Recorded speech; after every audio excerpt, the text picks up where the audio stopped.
सृष्ट्वाखिलं जगदिदं सदसत्स्वरूपं शक्त्या स्वया त्रिगुणया परिपाति विश्वं समृत्य कल्पसमये रमते तथैका तां सर्वभूतजननीं शरणं व्रजामि। पापापहारिणी देवी भुक्ति मुक्ति प्रदायिनी अनंता विजया शुद्धा शरण्या शिवदा शिवा। पौराणिक सुतजीले श्रीमद् देवी भागवत को महात्म्य को तेस्रो अध्यायमा सुतजीले बताउँदै जानुभयो, हे मुनिहरू, अब हजुरहरूले एउटा अर्को इतिहास सुन्नुहोस् जसमा देवी भागवतको महिमा वर्णन गरिएको छ। एक पटक कुम्भयोनी लोपामुद्राका पति महर्षि अगस्त्यले कुमार कार्तिकेयको नजिकमा गएर उहाँको पूजा गरेर अनेक थरीका प्रश्नहरू सोध्नु भएको थियो। त्यसपछि भगवान कार्तिकेयले दान तीर्थ व्रत आदिको महिमाले भरिएका अनेक प्रकारका कथाहरू सुनाउनु भयो। उहाँले वाराणसी मणिकर्णिका गंगा र अनेक तीर्थको महिमा पनि विस्तार पूर्वक सुनाउनु भयो।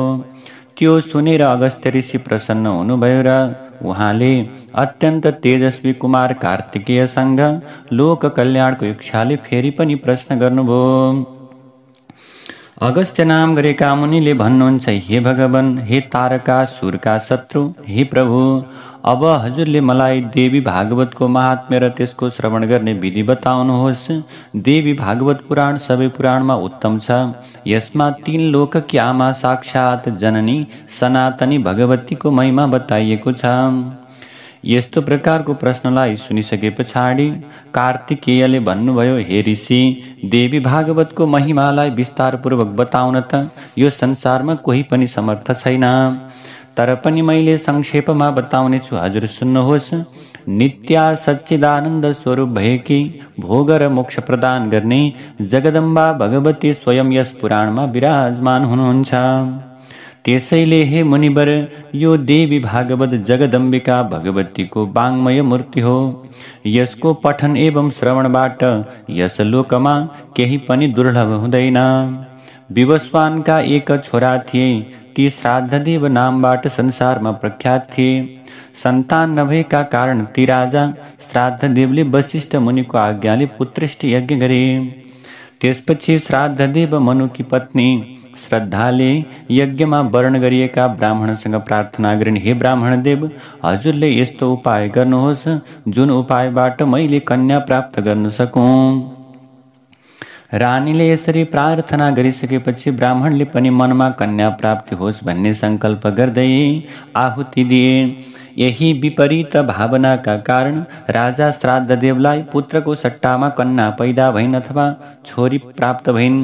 तिनको नाम इला राखियो। त्यसपछि छोरी जन्मेको देखेर आफूलाई सन्तान प्राप्ति पुत्रको इच्छा भएका श्राद्धदेवले वशिष्ठलाई भन्दछन्, हे प्रभु, आज जुन प्रकारले यज्ञ गरिएको थियो आज विपरीत कसरी भयो?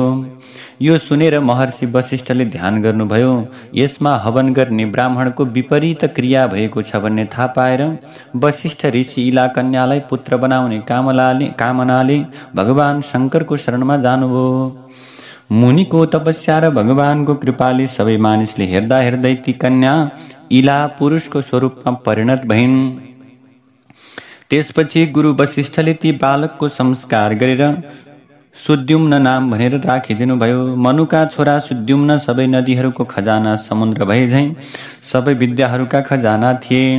केही समय बितिसके पछाडि सुद्युम्न तन्नेरी भए एक दिन सैन्धव जातिको घोडामा सवार भएर शिकार गर्नका निम्ति वनतर्फ गए। आफ्ना सहचरहरूका साथमा कुमार सुद्युम्न एउटा वनबाट अर्को वनमा घुम्दै घुम्दै भौतारी रहे।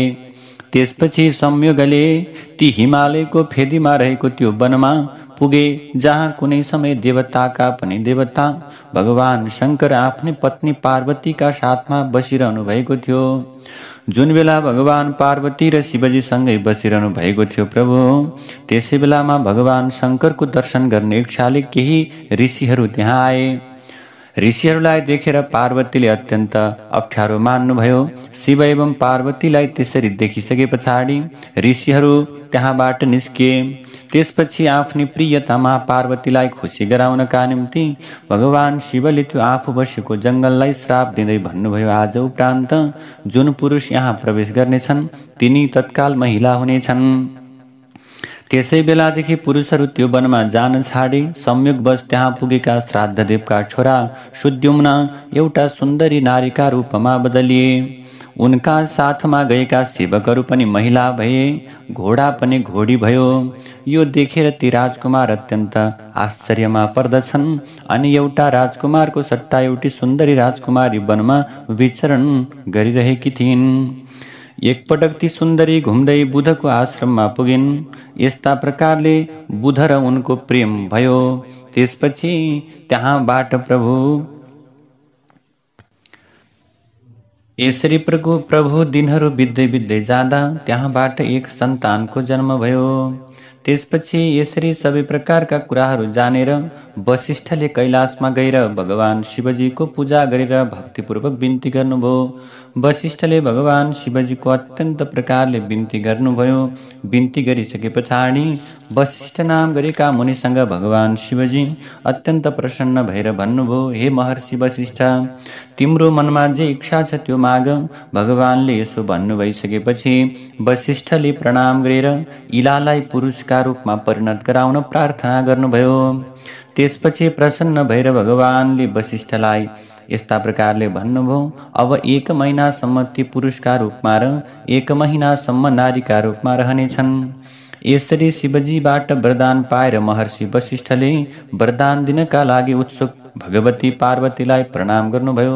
करुणौ चन्द्रमाको कला र कान्तिले युक्त हुनुभएकी सुन्दर मुस्कानले सुहाउनु भएकी भगवती पार्वतीको पूजा गरेर सधैँका लागि इला पुरुष बनुन् भन्ने कामनाले वशिष्ठ मुनिले श्रद्धापूर्वक भगवतीको बिन्ती गर्दै भन्नुभयो, हे देवी, हे महादेवी, हे भक्तमाथि कृपा गर्नुहुने भगवती, हजुरको जय जय होस्।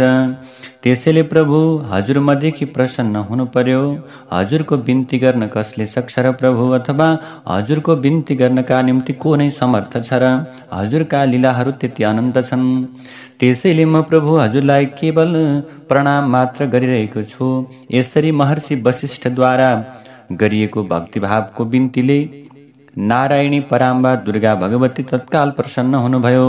त्यसपछि भक्तहरूको दुःख हटाउनु हुने महादेवीले वशिष्ठलाई भन्नुभयो, हे उत्तम मुनि, तिमी सुद्युम्नको घरमा जाऊ र भक्तिपूर्वक मेरो पूजा गर। हे वशिष्ठजी, राजा सुद्युम्नलाई 9 दिनसम्म मलाई प्रसन्नता प्रदान गर्ने देवी भागवत महापुराण प्रेमपूर्वक सुनाऊ। यसरी श्रवण मात्र गर्दा सुद्युम्नले सधैँका लागि पुरुषको रूपलाई प्राप्त गर्नेछन्।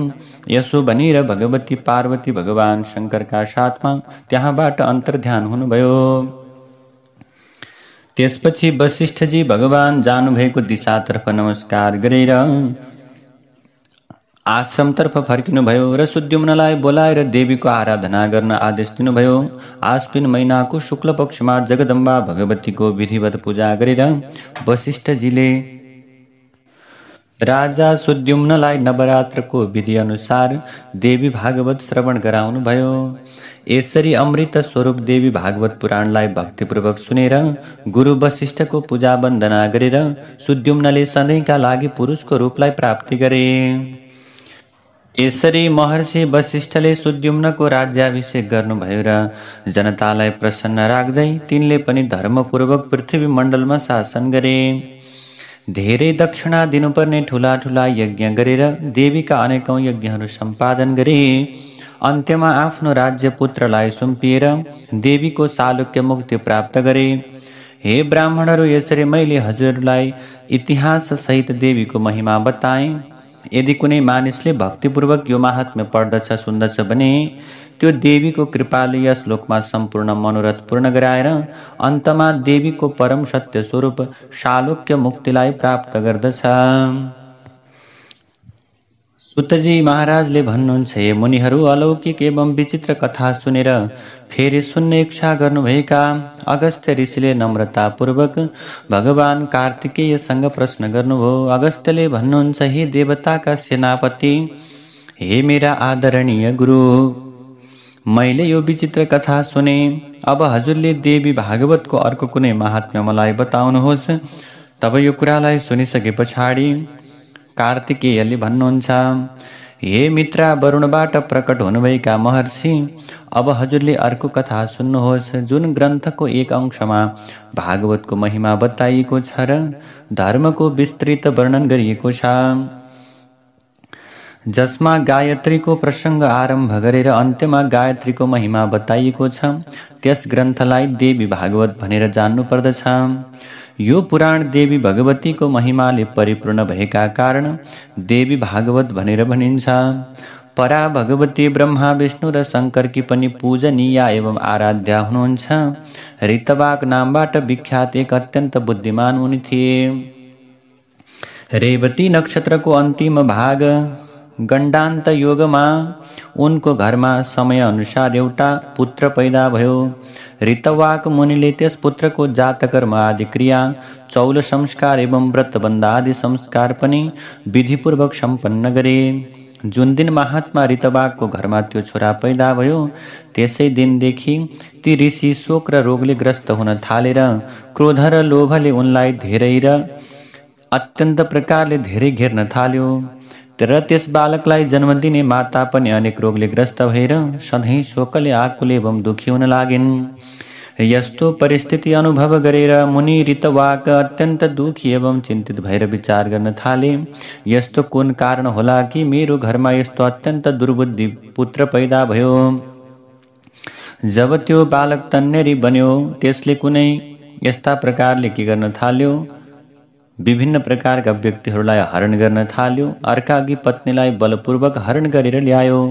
यस्तो दुर्बुद्धि भएको पुत्रले आफ्ना बाबुआमाको उपदेशमा कहिल्यै पनि ध्यान दिएन। छोराको यो अवस्था देखेर अत्यन्त दुखी भएका ऋतवाकले भने कि मानिसहरूका लागि अपुत्र रहनु ठिक हुन्छ, तर कुपुत्रको प्राप्ति कहिल्यै पनि राम्रो हुँदैन। कुपुत्रले स्वर्गमा गएका पितृहरूलाई पनि नरकमा खसाइदिन्छ। जबसम्म जीवित रहन्छ तबसम्म आफ्ना बाबुआमालाई केवल कष्ट मात्र दिन्छ। त्यसैले माता पितालाई कष्ट दिने पापी कुपुत्रको जन्मलाई धिक्कार छ। यस्तो पुत्रले न मित्रको उपकार गर्न सक्छ, न त शत्रुहरूको अपकार गर्न सक्छ। संसारमा ती मानिस धन्य छन् जसको घरमा सधैँ परोपकार गर्ने, माता पितालाई सुख दिने छोरा पैदा हुन्छन्।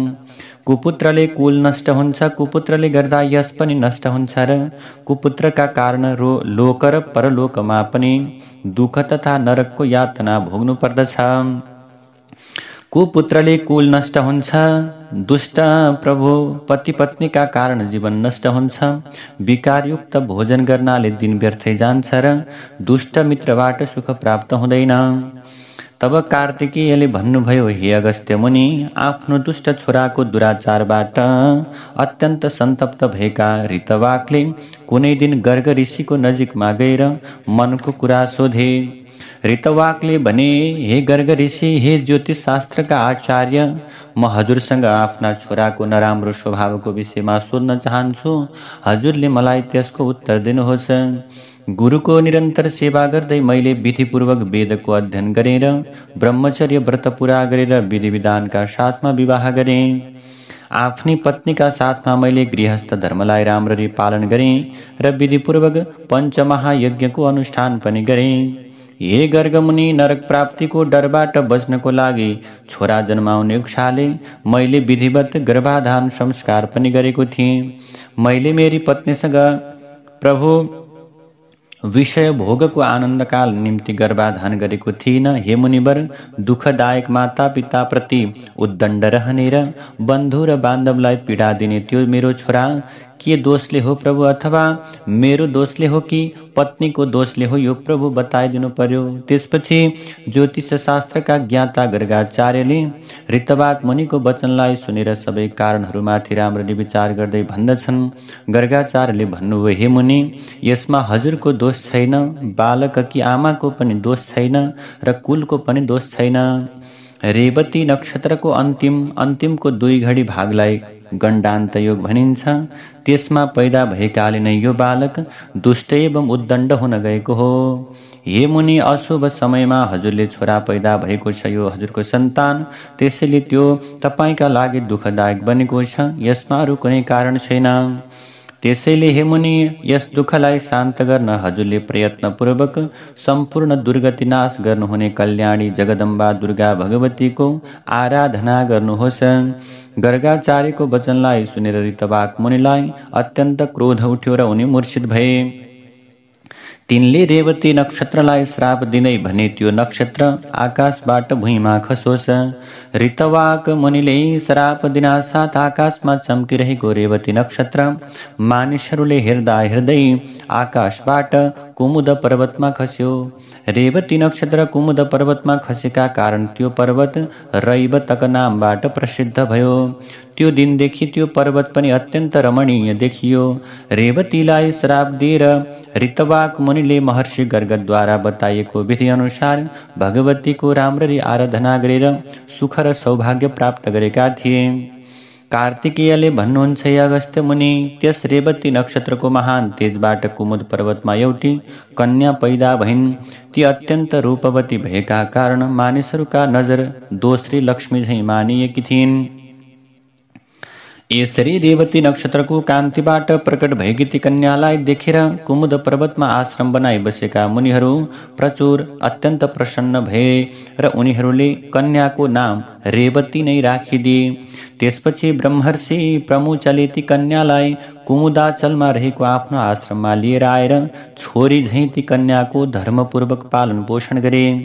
समय बित्दै बित्दै गयो, ती कन्या युवती भइन्। त्यसैले यी कन्याको लागि उचित वर को हुन सक्छ भनेर उनले विचार गर्न थाले। धेरै खोजी गरिसकेपछि पनि मुनिले कन्याको लायक कुनै वर पाउन सकेनन्। अनि उनी आफ्नो अग्निशालामा प्रवेश गरे। त्यहाँ उनले अग्नि देवताको बिन्ती गरे। प्रमुच ऋषिको बिन्तीबाट प्रसन्न भएर अग्नि देवताले कन्याको योग्य वर संकेत गर्दै भन्दछन्, हे मुनि, हजुरकी कन्याका पति धर्मपरायण, बलवान, मधुर वचन बोल्ने र शत्रुबाट पराजय नबेहोर्ने राजा दुर्दम हुनेछन्। अग्निका यस्ता वचनलाई सुनेर मुनि प्रमुच अत्यन्त खुसी भए।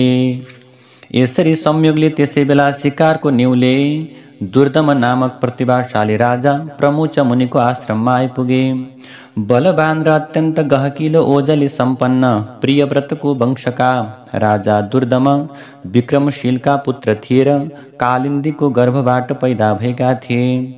मुनिको आश्रममा प्रवेश गर्दा उनले त्यहाँ प्रमुचलाई देखेनन्। त्यहाँ बसेकी रेवती नामक कन्यालाई एक्लै देखेर हे प्रिया भन्दै सम्बोधन गरेर सोध्न थाले, हे प्रिया, महर्षि भगवान प्रमुच यस आश्रमबाट कहाँ जानुभयो? हे कल्याणी, मलाई साँचो कुरा बताऊ, म उहाँका चरणको दर्शन गर्न चाहन्छु। कन्याले भन्दछन्, हे महाराज, महामुनि प्रमुच अग्निशालामा जानुभएको छ। कन्याको यो उत्तर सुनेर राजा पनि छिटै छिटै अग्निशालामा जान भनेर आश्रमबाट बाहिर आए। राजा अग्निशालामा पुगेपछि प्रमुच मुनिले राजाको लक्षणले सम्पन्न भएका विनम्र राजा दुर्दमलाई आश्रम बाहिर रहेको अग्निशालाको ढोकामा उभिरहेको देखे। मुनिलाई देखेर राजाले प्रणाम गरेर मुनि प्रमुचले शिष्यलाई भने, हे गौतम, राजा यहाँ आउनु भएको छ। उहाँ अर्घ्य दिनका निम्ति योग्य हुनुहुन्छ, त्यसैले छिटै राजाका निमित्त अर्घ्य तयार गर। धेरै दिनपछि उहाँ यहाँ आउनु भएको छ र विशेष रूपमा उहाँ हाम्रा ज्वाइँ पर्नुहुन्छ। यसो भनेर मुनि प्रमुचले राजालाई अर्घ्य प्रदान गरे। राजाले पनि विचार गर्दै त्यसलाई ग्रहण गरे। राजा अर्घ्य ग्रहण गरेर आसनमा बसिसकेपछि मुनि प्रमुचले उनलाई आशीर्वादका वचनद्वारा अभिनन्दन गर्दै भलाकुसारी गरिसकेपछि सोद्धछन्, हे राजन, हजुर सन्चै हुनुहुन्छ? हजुरको सेना, खजाना, बन्धु बान्धव, सेवक समुदाय, सचिव, नगर, देश आदि सबैमा कुशल मङ्गल छ कि छैन? हे नरेश, हजुरकी पत्नी यही हुनुहुन्छ, उहाँ पनि सकुशल हुनुहुन्छ। उहाँको विषयमा मैले कुशल प्रश्न गर्नु परेन। हजुरले अरू अन्य रानीहरूको कुशलक्षेम बताउनुहोस्। राजा दुर्दमले भने, हे भगवान, हजुरको कृपाको प्रभावले मेरो राज्यमा सबै किसिमको कुशलता छ। हे ब्रह्मर्षि, अब मैले हजुरसँग सोध्नु छ। हजुरले तपाईँकी पत्नी यहाँ सन्चै हुनुहुन्छ भन्नुभयो, ती मेरी पत्नी को हुन्? तब ऋषिले भन्नुभयो, हे पृथ्वीपति, संसारमा अद्वितीय सौन्दर्यले सम्पन्न भएकी रेवती नामक हजुरकी पत्नी यहीँ बस्नुहुन्छ। के हजुर आफ्नी पत्नीलाई चिन्नुहुन्न? राजाले भन्दछन्, हे प्रभु, सुभद्रा अनि मेरा अनेक पत्नी घरमै छन्। म त केवल तिनीहरूलाई मात्र जान्दछु। यी रेवती को हुन्? मैले त चिनेको छैन। ऋषिले भन्नुहुन्छ, हे बुद्धिमान राजा, हजुरले आश्रममा प्रवेश गर्दा हे प्रिया भनेर जसलाई बोलाउनु भएको थियो, ती आफ्नी अत्यन्त सुयोग्य पत्नीलाई किन हजुरले यति चाँडै बिर्सिनु भयो त? राजाले फेरि भन्दछन्, हे मुनिवर, हजुरले भन्नुभएको कुरा झुट्टा होइन। मैले ती युवतीलाई सामान्य रूपमा प्रिया भनेको थिएँ। मेरो कुनै नराम्रो भावना थिएन। त्यसैले हजुरले ममाथि रिस नगर्नुहोस्। ऋषिले भन्दछन्, हे महाराज, हजुरको भाव नराम्रो थिएन र तपाईँले साँचो कुरा गर्नुभएको थियो। प्रिया भन्ने बाणी जो छ, अग्निदेवद्वारा प्रेरणा प्रदान गरिएका कारण नै हजुरको मुखबाट प्रकट भएको हो। मैले यिनका पति को हुनेछन् भनेर आज अग्निदेवतासँग प्रश्न गरेको थिएँ। उहाँले त्यो बेला भन्नुभएको थियो, यिनका पति निश्चित रूपमा राजा दुर्दम हुनेछन्। हे राजन, त्यसैले मैले कन्यादान गरेर दिइने यी कन्यालाई हजुरले स्वीकार्नुहोस्। हजुरले यिनलाई प्रिया भनिसक्नु भएको छ, त्यसैले कुनै शङ्का नमानेर ग्रहण गर्नुहोस्, अरू कुनै विचार नगर्नुहोस्। मुनिको यस्तो प्रकारको कुरालाई सुनेर राजा दुर्दम केही चिन्तन गर्दै मौन भएर मुनि पनि दुवैको विवाह गर्ने तयारी गर्नका निम्ति जुटे।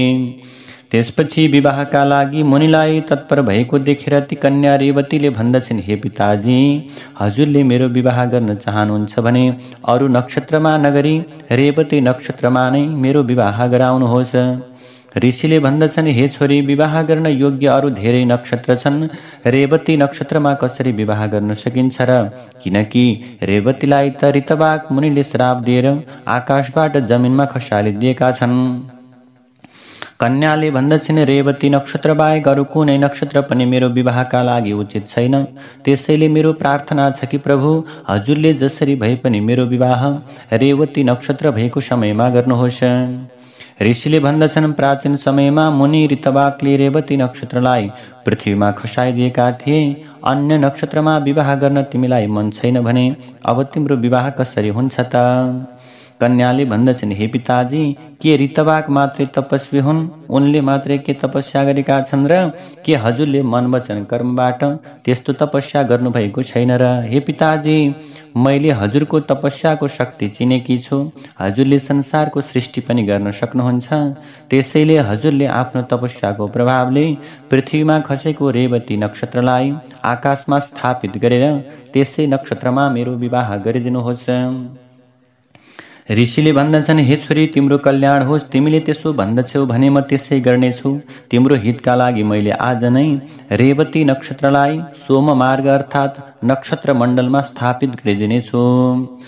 यसरी प्रभु हे अगस्त्यजी, कुमारजीले भन्नुहुन्छ। यसो भनेर मुनिले आफ्नो तपस्याको शक्तिबाट छिटै नै रेवती नक्षत्रलाई पहिले जस्तै नक्षत्र मण्डलमा स्थापित गरिदिए।